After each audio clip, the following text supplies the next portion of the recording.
열왕기하 6장 14절에서 17절까지 말씀입니다. 우리 다 같이 한 목소리로 봉독하겠습니다. 왕이 이에 말과 병거와 많은 군사를 보내매 그들이 밤에 가서 그 성읍을 에워쌌더라. 하나님의 사람의 사환이 일찍이 일어나서 나가보니 군사와 말과 병거가 성읍을 에워쌌는지라. 그의 사환이 엘리사에게 말하되 내 주여 우리가 어찌하리까 하니 대답하되 두려워하지 말라.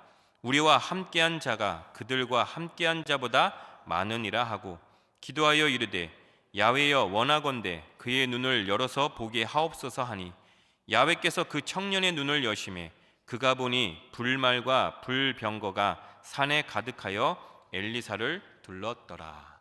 아멘. 할렐루야. 네, 우리 옆에 분을 한번 바라보면서 인사하겠습니다. 예수님의 이름으로 사랑합니다. 우리 한 번 더 인사하겠습니다. 예수님의 이름으로 축복합니다. 네, 오늘 저는 열왕기하 6장 14절에서 17절까지 말씀으로 하나님께서 지금 여기에 계십니다 라는 제목으로 여러분과 은혜 나누길 원합니다. 한번 우리 제목 한번 같이 읽어볼까요? 하나님께서 지금 여기 계십니다. 하나님께서 지금 여기 계십니다. 믿습니까? 아멘. 오늘 본문을 보면은 하나님의 사람으로 지칭하는 인물이 나옵니다.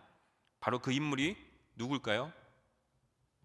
네, 절대 질문이 아니니까 놀라지 마시고 두려워하지 마시고 땅을 보지 마시고 저를 보시기를 바랍니다. 네, 오늘 우리가 방금 읽었던 본문에는 엘리사가 나옵니다. 엘리사가 바로 그 사람입니다. 오늘 본문과 앞의 내용들을 한번 확인해 보면 이렇게 나오거든요. 나중에 예배가 끝나고 한번 앞의 내용들도 한번 보시면 이런 내용이 나옵니다. 북이스라엘에 대한 아람의 공격이 하나님의 사람으로 불리는 엘리사의 활약으로 매번 실패로 돌아가게 됩니다. 계속해서 아람은 북이스라엘을 공격하려고 하면 매번 어느 순간에 이스라엘 군대가 매복해 있거나 아니면 그 길을 막거나 계속해서 실패하는 것이 됩니다. 그래서 아람 왕 자신의 작전을 매번 실패로 돌아가게 만든 하나님의 사람이 도대체 누구인가 알아보니까 엘리사라고 불리는 사람인 거예요.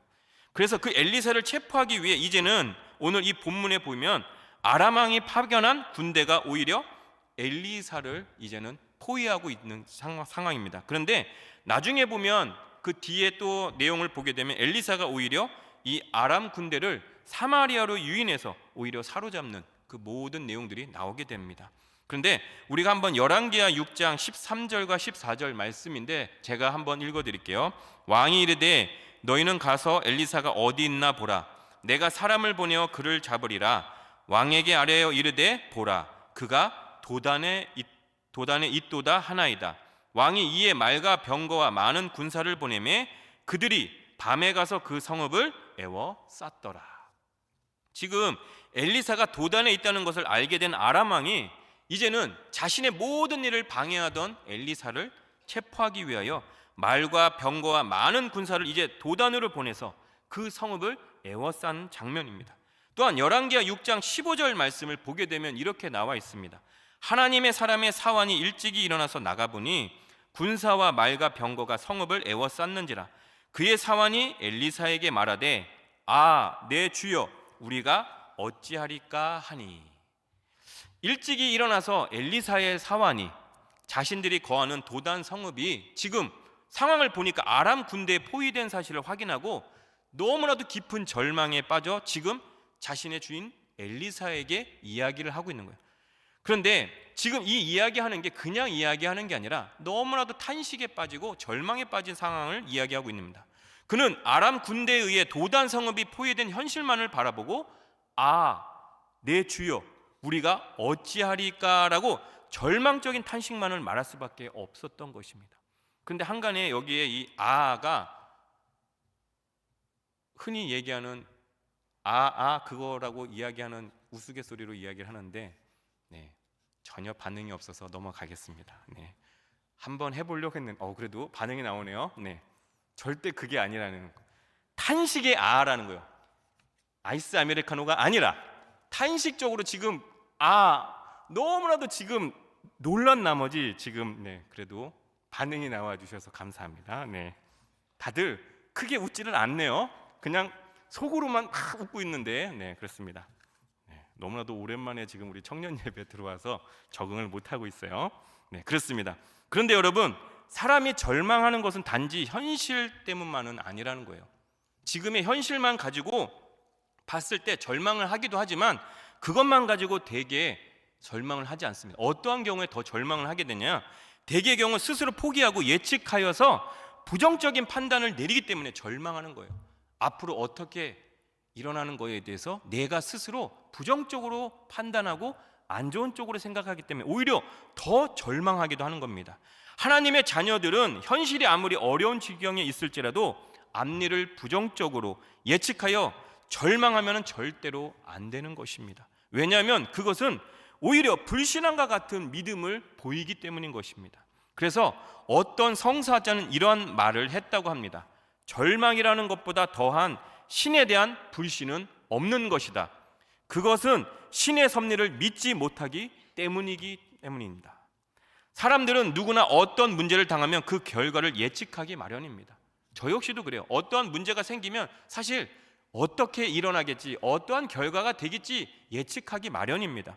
우리 또한 무조건 그 모든 일들에 대해서 저마다의 상황 판단들이 다 다를 수가 있습니다. 그런데 이는 하나님의 자녀들인 우리들도 역시 마찬가지이긴 하지만, 그러나 세상 사람들과 하나님의 자녀들인 우리들은 문제된 결과를 예측함에 있어 차이점이 있어야 된다는 거예요. 세상 사람들은 그렇게 판단할 수 있지만 우리는 그렇게 판단하면 안 된다는 것이죠. 그것이 바로 무엇이냐? 바로 믿음인 것입니다. 하나님을 믿고 나가는, 또한 하나님을 믿으며 나가는, 또한 믿음의 눈으로 그 문제를 바라보고 해석하며 믿음으로 앞으로 일어나게 될 일들을 결과를 또한 예측하며 나가는 우리들의 믿음이 있어야 된다는 거예요. 엘리사의 사환처럼 현실의 눈, 인간적인 눈으로 바라보는 것이 아닌 하나님 편에서 믿음의 눈으로 바라보면 무엇보다 두려울 게 없게 되는 것입니다. 사도 바울은 이렇게 얘기했어요. 고린도후서 5장 7절 말씀에 사도 바울이 이렇게 말씀하고 있습니다. 이는 우리가 믿음으로 행하고 보는 것으로 행하지 아니함이로라. 현실을 보면 절망적일 수 있습니다. 지금의 엘리사의 상황이 바라보는 상황처럼 눈으로 봤을 때 아람 군대가 온 천지에 지금 눈에 보이는 족족마다 다 포위하고 있기 때문에 오히려 도대체 하나님은 안 계신 것 같고 지금 상황을 봤을 때 사단이 더 날뛰고 있는 상황처럼 보이기도 합니다. 그러나 주님 안에서 믿음의 눈으로 바라보면 어떤 문제가 닥칠지라도 낙심할 필요도 절망할 필요도 없음을 깨닫게 되는 것입니다. 하나님께서 안 계신 것 같지만 하나님께서는 지금도 여기에 함께 하십니다. 하나님은 지금도 우리와 함께 하시고 예전부터 앞으로도 영원토록 하나님은 우리와 함께 하신다는 사실을 믿으시길 바랍니다. 시편 27편 3절 말씀에 이렇게 나와 있습니다. 군대가 나를 대적하여 진칠지라도 내 마음이 두렵지 아니하며 전쟁이 일어나 나를 치려 할지라도 나는 여전히 태연하리로다. 하박국 2장 4절 말씀에도 이렇게 나와 있습니다. 보라, 그의 마음은 교만하며 그 속에서 정직하지 못하나 의인은 그의 믿음으로 말미암아 살리라. 그렇습니다. 하나님께서는 지금도 여기에 계시며 우리와 함께 하신다는 사실을 우리는 반드시 믿어야 하는 것입니다. 어느 유대인 수용소에서 살아남은 빅터 플랭크라는 사람의 이야기를 잠깐 들려드리겠습니다. 그는 유대인 정신과 의사로 생활을 했었는데 제2차 세계대전 중 나치의 강제 수용소에 수감됐다고 합니다. 아우슈비츠라는 강제 수용소에서 끔찍한 폭력과 굶주림, 그리고 질병, 그리고 인간성을 파괴하는 환경을 직접 경험했다고 합니다. 어느 날 저녁에도 죽도록 피곤한 몸으로 저녁을 억지로 먹고 있었는데 누군가가 이렇게 얘기하는 거예요. 지금 점호장으로 가서 해지는 풍경을 한번 봐보라고 말했다고 합니다. 짙은 구름 사이로 청색에서 붉은 빛으로 아름답게 변하는 색과 모양에서 살아 숨쉬는 하늘을 바라보았습니다. 감동으로 침묵이 흐른 뒤 누군가가 이렇게 말했다고 합니다. 세상이 이렇게 아름다울 수 있는가? 사실 지금 빅터가 있는 이곳에서 이러한 말이 나올 수가 없는 환경이기도 합니다. 매일 죽음과 맞서 싸우며 극심한 고통 속에서도 무엇보다 이들이 살아남는, 또한 이 사람들의 공통점, 그리고 세상이 이렇게 아름다울 수 있는가라고 이 상황 가운데서도 이야기할 수 있는 것이 무엇이냐? 이들이 앞으로의 일에 있어서 지금 환경만을 바라보는 것이 아니라 앞으로 일어날 일에 있어서도 오히려 긍정적이고, 오히려 하나님이 함께 하시는 그 모든 것, 지금 하나님이 이곳에서도 우리와 함께 하시는 놀라우신 은혜가 임한다는 사실을 이들은 믿고 바라보고 나갔다라는 것입니다. 즉 현실의 상황만을 바라보는 눈이 아닌 믿음의 눈으로 바라보았기 때문인 것입니다. 그 믿음으로 말미암아 하나님의 은혜 안에 거하며 주님과 함께 동행하시는 축복을 누리며 나가시는 여러분들이 되시길 주님의 이름으로 축원드립니다. 아멘. 네, 열왕기하 6장 16절과 17절 말씀에 또한 이렇게 나와 있는데요. 대답하되 두려워하지 말라. 우리와 함께한 자가 그들과 함께한 자보다 많으니라 하고 기도하여 이르되 야훼여 원하건대 그의 눈을 열어서 보게 하옵소서 하니 야훼께서 그 청년의 눈을 여심해 그가 보니 불말과 불병거가 산에 가득하여 엘리사를 둘렀더라. 엘리사의 사환은 두려움에 떨고 있지만 오히려 여러분 엘리사의 사환과는 다르게 행동하는 모습을 보이고 있습니다. 눈썹 하나 까딱하지 않고 오히려 사환에게 두려워하지 말라라고 이야기하고 있습니다. 엘리사가 이렇게 말할 수 있었던 것은 모세가 이스라엘 백성들에게 그랬듯이 지금 엘리사도 하나님의 도우심과 인도하심, 그리고 지금도 여기에 함께 하심으로 주의 천군 천사들이 주위에 더 많이 진을 치고 있다는 것을 확신하고 있었기 때문인 것입니다. 그러니까 이 상황은 하나님의 주관하에 있으며 믿음의 눈으로 바라봤을 때 하나님의 역사하심이 보이게 되기 때문인 것입니다. 여러분, 예전에 제가 키우던 강아지 한 마리가 있었어요. 이름이 월롱이. 네. 이 월롱이가 뭐냐면 저기 파주에 보면 월롱역이라고 있습니다. 지금 LG 디스플레이 그쪽에 단지가 있는 쪽인데 그쪽에 살 때 그 월롱을 잊지 말자라는 이름으로 그 월롱이라는 이름을 지었었어요. 근데 이 강아지가 어떤 모습을 보였었냐면요, 언제나 이제 집에서는 절대 볼일을 안 봅니다. 절대로. 네. 설사까지도 참는 아주 귀한 아이였었어요. 그런데 밖으로만 나가면 어디론가 가서 볼일을 보고 오는 이 아이인데 꼭 혼자 있을 땐 절대로 앞서 나가지 않아요. 제가 같이 나갈 때만 앞서 나가고, 그러니까 꼭 제가 있을 때만 확인을 하고서 앞서 나가고 절대로 먼저 나가지가 않습니다. 심지어 동네 고양이들이 뭉쳐 있어도 혼자 있을 땐 절대 가서 짖지를 않아요.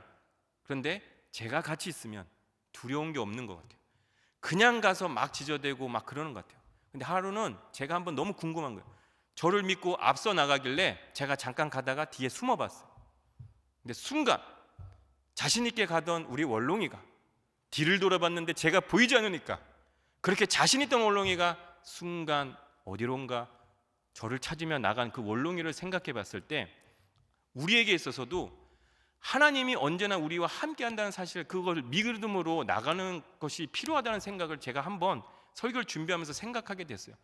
심지어 이 월롱이 그 정말 제가 키우던 그 강아지도 저를 보면서 제가 함께 할 때는 정말 두려움 없이 마음껏 나간 그 모든 것을 보여줬을 때, 아, 우리에게도 살아가는 우리의 그 믿음 생활 안에, 우리가 살아가는 이 모든 환경 안에서도 하나님이 사실 여러분 눈에 보이지는 않잖아요.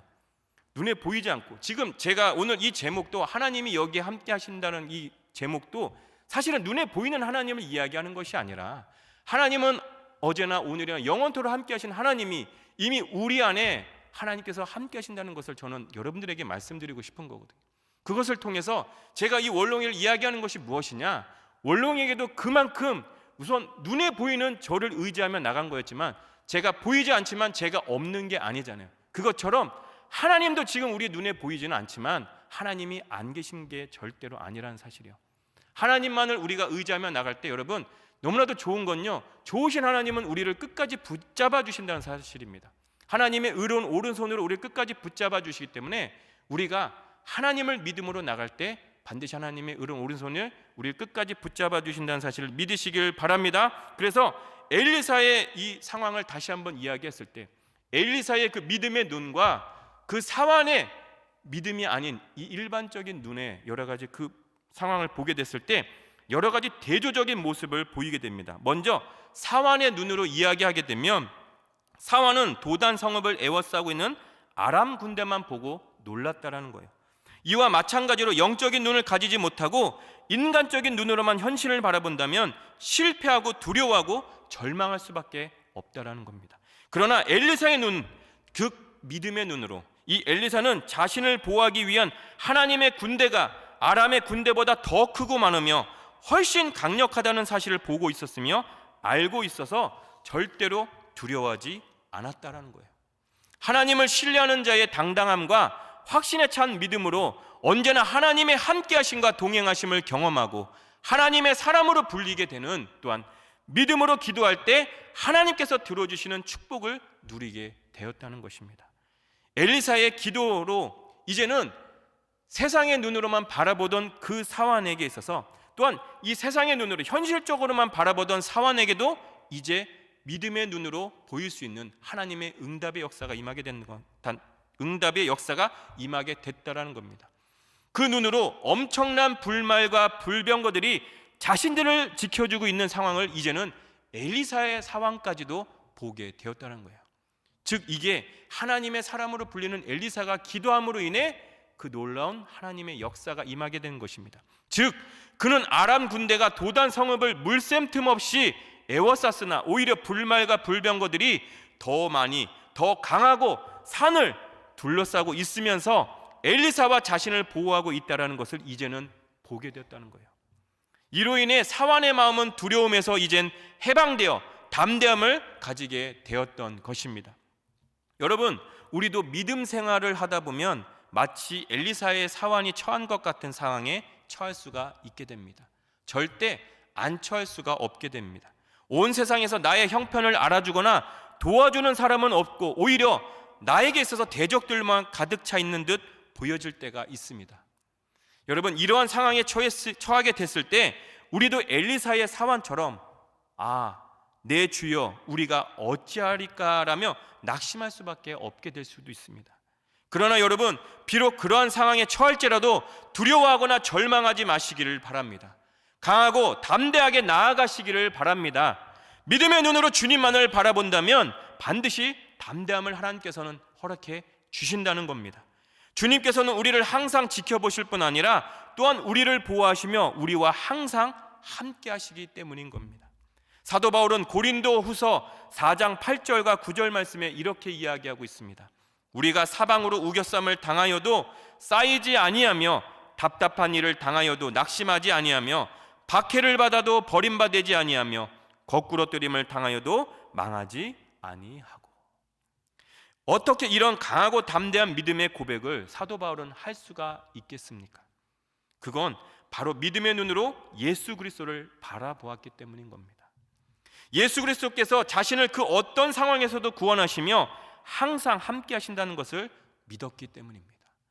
지금 우리도 이 믿음으로 바라보기를 원합니다. 하나님이 언제나 우리와 함께 하신다는 믿음으로 나아가시기를 바랍니다. 그렇습니다. 여러분, 세상은 우리를 아람 군대처럼 도단 성읍을 에워싸듯이 우리를 에워쌀 수 있지만 예수 그리스도를 절대로 에워쌀 수는 없다라는 겁니다. 주님께서는 세상의 모든 시험과 불행을 이기셨으며 사망의 사망 권세까지도 깨트리고 죽음의 멍에까지도 부러뜨려 버리신 분이심을 반드시 믿으시기 바랍니다. 요한복음 1장 14절 말씀에 말씀이 육신이 되어 우리 가운데 거하심에 우리가 그의 영광을 보니 아버지의 독생자의 영광이요 은혜와 진리가 충만하더라. 어느 힌두교 국가에 어렵게 사역을 하던 한 선교사가 있었다고 합니다. 그 선교사님은 많은 사람들 앞에서 담대히 복음을 전했지만 그 힌두교 사람들은 그 복음을 듣기를 거부했다고 합니다. 또한 그 복음을 들어도 이해하지 못했다라고 합니다. 무슨 신이 인간으로 와서 구원을 하느냐, 신이 뭐가 아쉬워서 인간이 되느냐며 말도 안 된다고 비웃으며 오히려 그 선교사님을 무시했다고 합니다. 그들 중에 유독 너무나도 터무니없다고 화를 내며 그 자리에서 먼저 집으로 돌아간 청년이 있었는데 그 청년은 집으로 돌아가는 길에 문득 바닥을 보니 너무나도 뭔가가 막 움직이는 게 보였던 거예요. 가만히 보니 개미떼를 보게 된 겁니다. 열심히 먹이를 나르며 평화롭게 일을 하고 있던 개미들. 그런데 저쪽에서 어떤 농부가 땅을 막 갈아엎으며 쟁기질을 하고 있는 게 아닙니까? 모든 생명을 소중히 여기던 이 힌두교 청년은 너무나도 이 개미들이 안타까운 거예요. 마음이 아파서 이 개미들을 바라보았어요. 이제 곧 땅에 뒤집힐 것도 모르고 양식을 비축하는 이 개미들이 불쌍했지만 소리를 질러 이 개미들한테 알려준다 할지라도 못 알아들을 거라는 생각에 몹시 안타까웠다라고 합니다. 그때 근데 그에게 스치는 생각이 있었다고 합니다. 내가 만일 개미와 소통할 수 있다면, 내가 만일 개미였다면, 당장 개미가 될 수만 있다면 얼른 피하라고 말해 줄 텐데 라고 생각하다가 불현듯 이 청년이 선교사님이 말씀하시던 그 말씀을 통해 진리를 깨달았다고 합니다. 왜 하나님이 인간의 몸이 되어 내려왔는지, 왜 우리를 너무나도 사랑하셔서 이 사랑을 우리에게 보여주셨는지, 그래서 그는 그 말씀의 진리를 깨닫고 선교사님을 찾아가 예수님을 영접하고 크리스천이 되었다는 이야기를 저는 여러분에게 잠시 나누고 싶습니다. 빌립보서 2장 6절과 7절 말씀에 이렇게 나와 있습니다. 그는 근본 하나님의 본체시나 하나님과 동등됨을 취할 것으로 여기지 아니하시고 오히려 자기를 비워 종의 형체를 가지사 사람들과 같이 되셨고. 기독교 신앙의 가장 큰 기적은 하나님이 인간의 모습으로 입고 오신 것입니다. 하나님의 독생자이신 예수 그리스도가 사람의 몸을 입고 동정녀를 통해 이 세상에 오셔서 인류를 구원하신 역사적 사건, 즉 성육신이 되어 성육신이 기독교의 근간이며 가장 핵심이고 뼈대인 것을 이야기하는 것입니다. 예수님은 보이지 않는 하나님을 보여주기 위해 하나님이 육신으로 오신 것입니다. 우리에게 보이지 않는 것을 또한 보여주기 위해 그 사랑을 우리에게 보여주신 것. 히브리서 1장 1절과 2절 말씀에 옛적의 선지자들을 통하여 여러 부분과 여러 모양으로 우리 조상들에게 말씀하신 하나님이 이 모든 날 마지막에는 아들을 통하여 우리에게 말씀하셨으니 이 아들을 만유의 상속자로 세우시고 또 그로 말미암아 모든 세계를 지으셨느니라. 여러분, 예수님의 제자들은 수많은 기적을 눈앞에서 보았음에도 불구하고 예수님을 부인하고 저주하며 도망갔었습니다. 이렇게 미련하고 나약한 우리에게도 하나님을 보여주시기 위하여 예수님은 우리에게로 오셨다는 사실입니다. 분명히 예수님이 오셨고 다시 가시긴 하셨지만 분명히 예수님께서는 다시 재림을 통해 우리에게 있어서 영원한 저 천국의 약속을 이루어 주실 줄 믿습니다. 여러분, 지금 우리 눈에는 보이지 않습니다. 우리 눈으로 아무리 보려고 해도 보이지는 않지만 분명히 예수님은 우리와 함께 하신다는 사실이에요. 요한복음 14장 20절 말씀에 그날에는 내가 아버지 안에 너희가 내 안에 내가 너희 안에 있는 것을 너희가 알리라. 여러분, 우리가 알 수 있게끔 예수님은 우리에게 더욱더 하나님의 그 크신 은혜를 허락하셨다는 사실이에요. 이제 바로 그분이 성령님으로 우리 안에 계시는, 보혜사 성령님으로 우리의 모든 것을 도와주시는 그 사랑을 보여주셨다는 사실입니다. 로마서 8장 35절에서 37절 말씀에 누가 우리를 그리스도의 사랑에서 끊으리요 환난이나 곤고나 박해나 기근이나 적신이나 위험이나 칼이랴. 기록된 바 우리가 종일 주를 위하여 죽임을 당하게 되며 도살당할 양같이 여김을 받았나이다 함과 같으니라. 그러나 이 모든 일에 우리를 사랑하시는 이로 말미암아 우리가 넉넉히 이기느니라. 그러므로 예수 그리스도 이름으로 강하고 담대하게 여러분 나아가시기를 바랍니다. 아무리 복잡하고 큰 문제일지라도 눈이 녹듯이 반드시 사라질 것입니다. 어떠한 문제가, 어떠한 크나큰 장애물이 있더라도 여러분 앞에 다 없어지게 될 것이고, 여러분들이 믿음의 눈으로 바라보고 나갈 때 하나님이 여러분과 함께 하시고 하나님의 의로운 오른손으로 끝까지 붙잡아 주셔서 반드시 승리할 수 있도록 도와주신다는 사실입니다. 여러분, 하나님께서는 지금도 여기에 계시다는 사실을 믿으시길 바랍니다. 오늘 하나님의 사람으로 불리는 엘리사는 사환이 바라보는 세상적인 눈과 현실적인 눈이 아닌 오직 하나님만을 믿으며 바라보는 믿음의 눈으로 나아갈 때 하나님의 사람으로 불리는 놀라우신 은혜를 입게 되었습니다. 하나님께 기도하면 응답해 주시는, 또한 하나님의 크나큰 역사를 체험하게 되는, 또한 하나님의 은혜와 하나님의 축복 안에 무엇보다 언제나 하나님께서 지켜주시며 함께 하시는 복을 누리며 나아간 엘리사의 크나큰 축복이 우리 일산순복음 영상교회 청년대학부 형제 자매님들과 오늘 우리 예배 드리시는 우리 일산순복음 영상교회 성도님들 위해 하나님의 사람 엘리사와 같은 은혜와 축복을 받으시기를 주님의 이름으로 축원합니다. 축복합니다.